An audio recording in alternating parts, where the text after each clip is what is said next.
Welcome to Money and Impact. My name is Suzanne Caldeira. I'm a mortgage originator with Movement Mortgage. Been in lending for 23 years, and money's been a big part of what I do, all aspects of money, in dealing with client finances, how they handle situations, and impact, working with people that have been extraordinary and remarkable. So welcome to my show. This is actually episode number 1, and I am delighted to have my first guest today, who is Patricia Raskin. She is a trailblazer in positivity. Started doing positivity when people weren't even talking about it. It wasn't a buzzword. Nearly 4 decades in the positive space, has helped people produce podcasts, has done professional coaching, has been featured locally as well as nationally. So let's welcome Patricia Raskin. Thank you, Suzanne. What a beautiful introduction. Thank you. I am so delighted that you are here, and I want to know specifically what drove you to the positive space when no one was talking about it. Yeah. Well, I've always been a pioneer and ahead of my time. That just kind of happened. I think I really wanted to share positive messaging because I didn't always hear positive messages.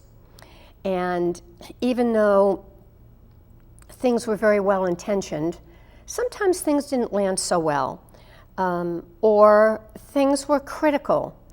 And I found that it was really important to talk about what works and what's positive and how do we turn that obstacle into an opportunity.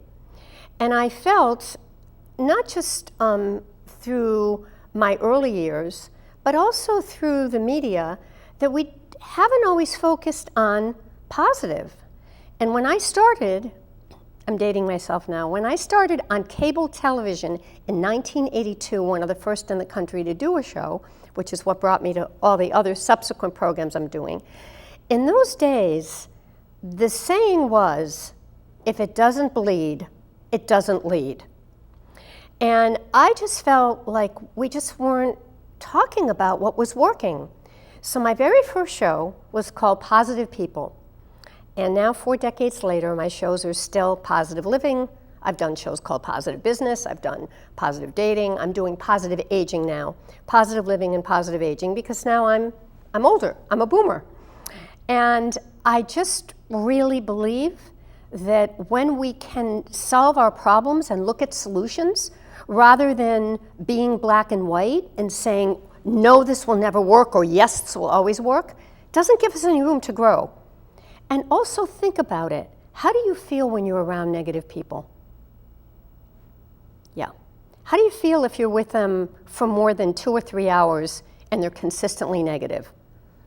We start going down. So I think that's the reason, is I wanted to be more positive in my life. And I'll tell you one more thing. There's a book by Richard Bach called Illusions. I actually had the honor to interview him. And it's a parable. And in the parable, it says, we teach others what we need to learn most for ourselves. And that's what I have always done my whole life. And that's what's helped me to stay positive. You know, I'm curious about that, because that quote, where did that resonate with you? Well, when I first read it, I was teaching parenting, and my daughter was a little girl. I have a master's degree in counseling, and I was a guidance counselor. I was a teacher first and then a guidance counselor. And she was like 4 or 5, and I really didn't feel I had great parenting skills. So again, as a pioneer, I was living in Massachusetts, and I was a guidance counselor, and I started parenting groups, again, around that time. And it hadn't been done before. And now it's very, very common.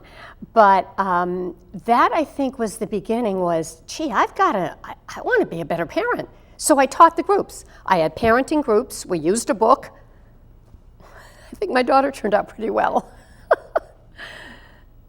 Wow. And when you went into that space, and when you went into that studio, that first studio in Massachusetts, how did you approach that with the producer or whoever was in charge?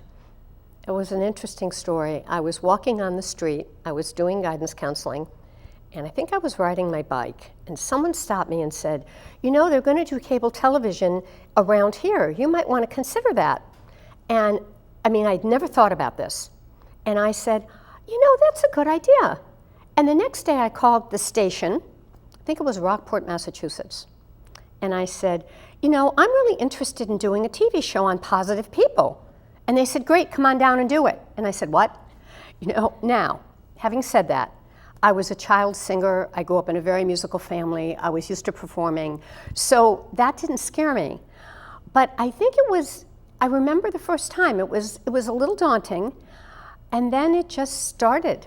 And then it just, you know, the passion grew. But I've always stayed, Suzanne, with the same theme.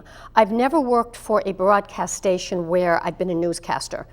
I've always gone to a broadcast TV or radio station, whether it's, you know, wherever it's been, and I've said, this is what I want to do.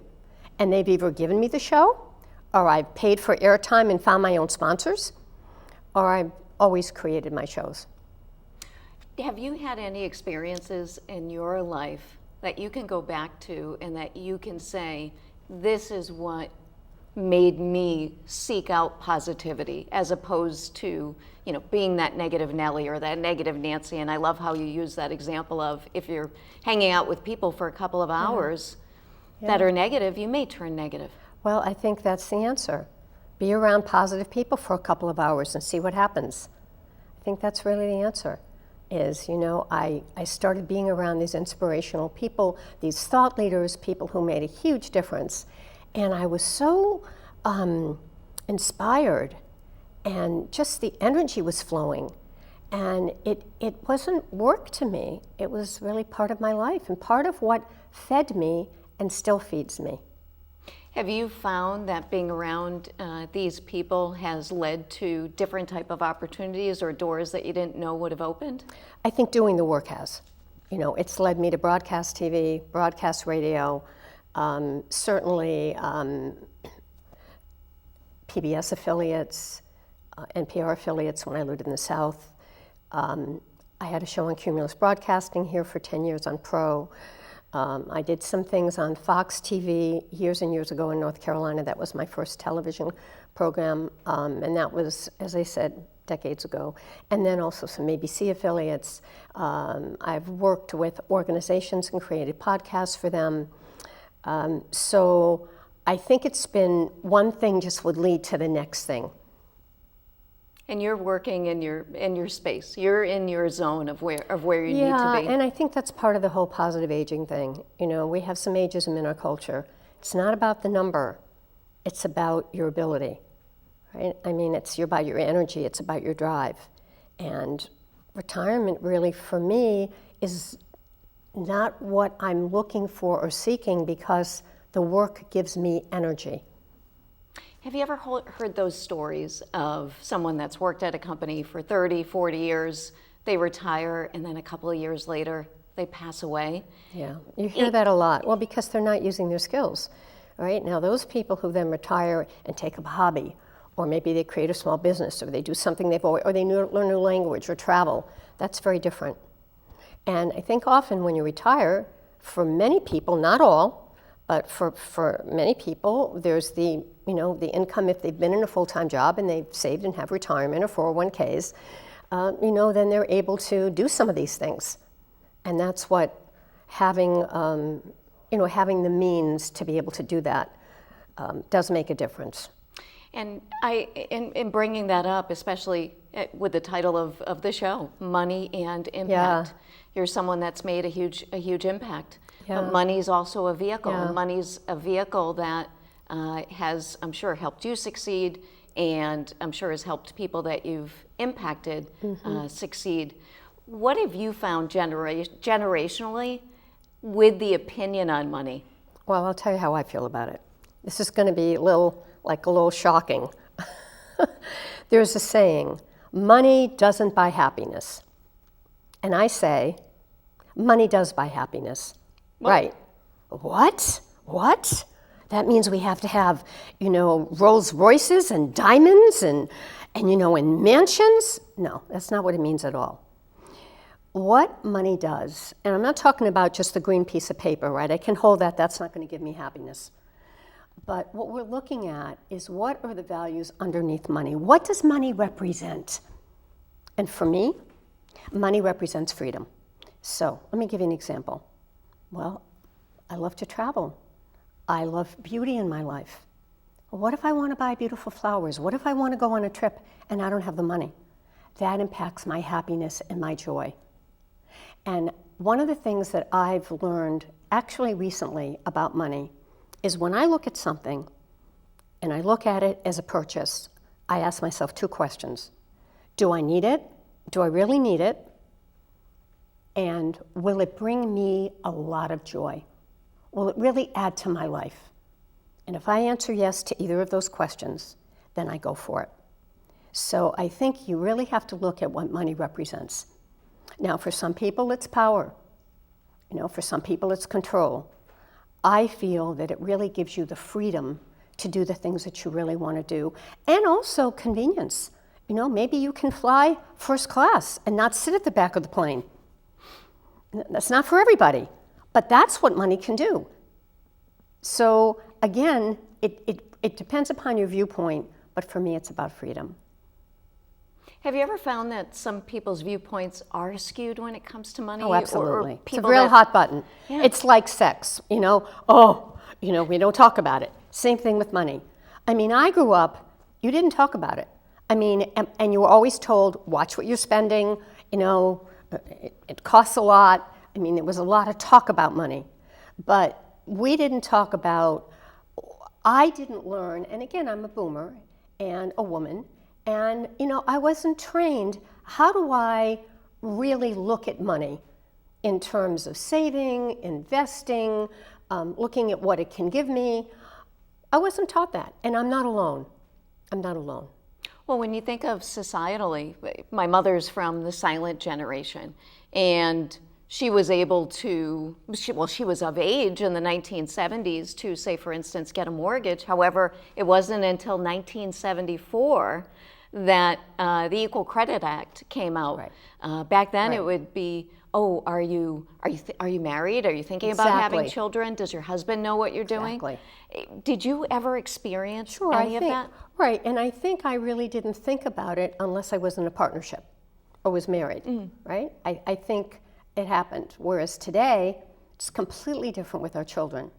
If they go to college and if they have the money and they'd like to buy something, we say, go for it, great investment. It was a different generation. And, and look at where women are today, 30 years later and 40 years later. So it was, I think it made a difference. In your positivity space, or even in working with folks that want to hire you as a podcaster, have you helped them through any limiting beliefs that maybe they've had around money and success? Well, I don't do that type of coaching. I do more of the coaching if you want to have a show. So if that comes up in the planning of the show, where they might think of something and I might say, well, did you think of it that way? Or did you think about maybe what this listener might want to know? Or did you think that maybe you should talk about that subject? Maybe they had a block and they weren't thinking about it. So although I could do that because I'm certified as a life coach, I've really taken those skills more into helping people produce programs where they can get their message across. So I'm really a messaging person for positivity through the media and through training. What drew you to podcasting? What did you find interesting about it? Well, it's the same thing as radio. Think about it. Think about the early days of radio in the 30s, right? You just talked. What's a podcast? You just talk, right? And I've been on broadcast radio and podcast radio. Broadcast radio, you have FCC regulations, right? You have commercial time. You have certain things you can talk about, certain words you can say and can't say. And there's a time limit. And there's sponsors that are built in. Very, very different in podcasting, right? They're totally creative. There's no time limit. You can have on who you want. You can do it by yourself. You can do it with another person. You can put in commercials if you'd like. So you have tremendous creative freedom to have these more personal conversations that I think we had in old-time radio. I remember the old-time radio pictures with the family around it. Yeah. And what was that? My goodness, that program, that radio program where it was so compelling that they thought that there was... Yes, I don't remember, but I'm going to look it up. You know the one I'm talking about. I think it was in the 1940s or 1950s. Yeah, but I think that's true. And a benefit for me is some of the most amazing, I've interviewed some great celebrities and some authors that are amazing, but I think the most amazing person that I had the privilege in my life to interview was Maya Angelou, and I interviewed her twice. Wow. She was, my description of her was very much like Mother Teresa, and she had a tough start. No bitterness, no anger. This woman was pure joy and pure love. So I was really fortunate to interview her.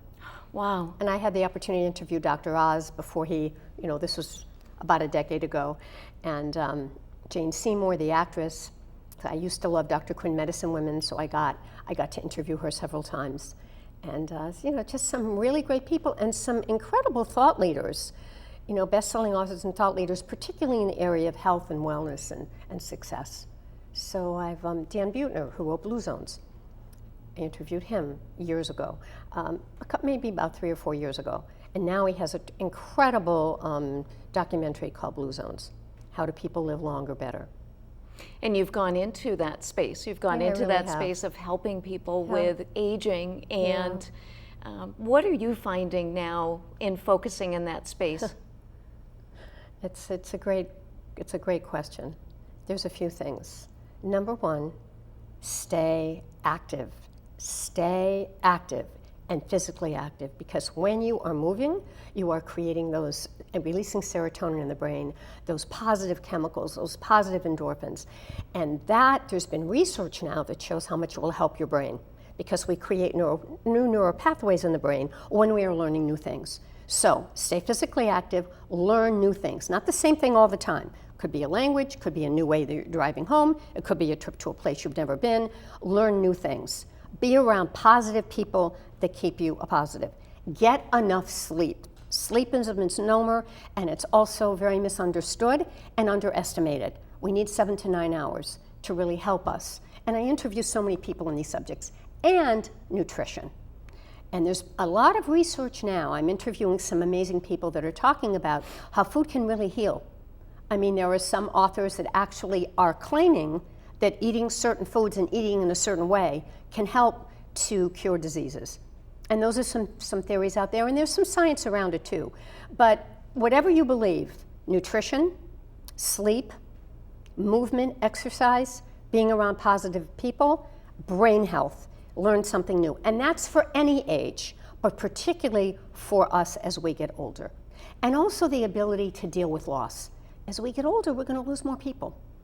And how are we able to handle that? What are you trying new in your life? Always. I mean, always. I'm doing corporate training, and I'm working with a company. And now I just acquired, there's another company that's a client that I'm going to work with. So it's a whole new training program. Even though it's material I know, it's a whole, the way it's being done, some of the material is different, and it's just a different format. And I'm nervous saying, and I know the material, but again, and this is new. So that's new. Going to new places is new. And the computer skills, because my generation wasn't brought up with computer skills, and I'm always I'm on the computer a lot, and I have to learn a lot of these digital things, particularly because I do so much remote work. So, a lot of the podcasts are on Zoom or on different video conferencing or different video vehicles. So I'm always having to keep up to date with, with the digital world. And that keeps my brain moving. Are you finding with your corporate training that companies are more open to wanting to help their employees in taking more of this holistic approach? That's a very, very good question. And when I'm working with companies, I'm working through their employee assistance programs, where they offer workshops on stress management, burnout, leadership, how to be more positive in the workplace, even healthy aging. And things, all kinds of things, from menopause to men's health to communication skills, assertiveness training, anything that helps us be better in our jobs, and particularly a lot of leadership training around this. Have you found that more companies are more open Yes. to that now, as opposed to years ago where it was just, hey, just suck it up and just work? Well, and it's a good question, Suzanne, and the reason is that a lot of people coming into the workplace today, a lot of younger people, want to work in workplaces that have more harmony, where they are valued. And so this kind of autocratic style of leadership, where I'm the boss and I tell you what to do, is not as fashionable or accepted today. And a lot of younger people will take a job for less pay because they want to work there. So I guess the answer to your question is, and it's also being shown, that when we take care of our employees and we listen to them and we're more open and we value them and we communicate with them, that they're more productive and we have less turnover. And that affects the bottom line. Truly does. And it keeps them more secure in the company and where they work. I would think too, from an employee standpoint, they must feel that it's a safe place. Yeah. To say I'm stressed, or to say maybe I'm dealing with a mental health issue or anxiety. Well, and I think since COVID, mental health has been such a big issue. And now there's a lot of trainings. That was one thing I didn't mention. I do a lot of trainings on mental health awareness. What's depression? What's anxiety? What are the signs? What can you do about it? How do you communicate effectively? How do you say no to people, and still love them and respect them? So, I think this is all important. I think the climate is shifting, and I think the companies and organizations are realizing they're going to get a lot more when they really value their employees as people. There are several, but three main core needs that we all have are: one, to be secure and stable. That's where the finances come in. Second, to be connected, right? You can come here to be alone. And third, to be valued, right? And to be worthy and feel worthy.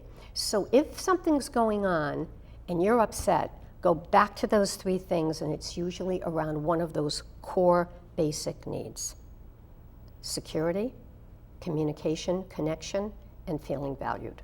For an employer or a manager that may be watching this, I'm curious, what are some of the signs that they should be looking for in their employees? A change in behavior. When the employee, in other words, someone might just be quiet, and that's the way that they are. They're just quiet, they're subdued, that's their personality. But let's say someone is not usually quiet, they usually speak up, they're usually part of the team, and now they're very quiet. Watch for changes, and sometimes they're subtle. We've heard of people who've taken their lives, and people have said, I had no idea. So watch for those subtle changes. Maybe they don't have eye contact with you right now, Suzanne. Maybe you ask them a question and they're very hesitant. Maybe you kind of, see them frowning, or they're just slumping, and you didn't see that before. So look for changes. And if you're not sure, speak to a colleague. See if they see those changes. These are all things I talk about in the workshop. I'm curious about your pen. It keeps catching my eye. Yeah. The bumblebee is my symbol. Oh. And I'm not a beekeeper. I had, years ago, I did kind of a group thing where we found we're looking for our power animals. And so what I did is I discovered through kind of this almost hypnosis kind of thing, it's actually called shamanism, finding your power animal. It was years and years and years ago. It was in a group and there was drumming, and we all kind of went in and kind of went into this little cave, and when we came out, this animal appeared, and it was a bee. And I went, what? A bee? And then I realized it was a perfect symbol for my work because I pollinate through the airwaves. I bring the honey to people. I spread the good word. And without bees, we wouldn't have color. Think about it. We wouldn't bees, have color. Oh, yeah. They bring us color. So just think about it, and they're endangered right now. So they really, and when you watch a bee, it's kind of the way I work. They go to the flower and they go, and then they focus and they move on to the next flower and they focus. So I have bees everywhere, all kinds of symbols of bees. But yeah, I believe in it. And let me say this to everyone. This does not mean that I don't have bad days, that I don't get anxious, that I don't get scared, that I don't get worried. I have all of that. The difference is that I know how to handle it. Now I feel it. Sometimes it's an hour, sometimes it's 2 or 3 hours, sometimes it's a day, and I'm really affected. And then what do? Well, I talk to someone, I talk to a counselor, I talk to somebody that I'm very close to, who I'm working with, because I think we can all have coaches or counselors or therapists. And I also talk to myself, and then I do something that I know will help me, like movement or walking outside. And then I ask myself questions like, is this really going to matter in a year? Are you taking this too personally, Patricia? Is this that old trigger that you had from when you were 5 years old? And for a lot of us it is, and many times it is. Someone will say something to me, and I take it so personally because of my own triggers. And you can have 3 people in the room, right? And someone can say something, and I might be triggered, and you might not be, Suzanne. Why? Our backgrounds are different, right? Our messaging was different. So I do think that we're all going to have up and down days. Mental health is part of that up and down circle. But the difference is that we are able to move forward. If after 2 weeks you can't move forward and you can't get out of that spin of just I can't do anything, then that's a problem. And that's when they should seek help. Absolutely. And even before that, seeking help. I think everyone should have a counselor or a therapist, a counselor, a coach to be able to bounce things off of. Well, Patricia, I have to say that you have impacted my life. I remember years ago when I worked at a prior company and that had a show on PRO, and seeing you there and to be able to sit with you and have this time has been an absolute delight. And I know that what Patricia has brought to the viewers here are actionable steps that you can follow. Google Patricia Raskin, you can find out more about her. And again, I'm Suzanne Caldeira, and this is Money and Impact. Thanks for watching.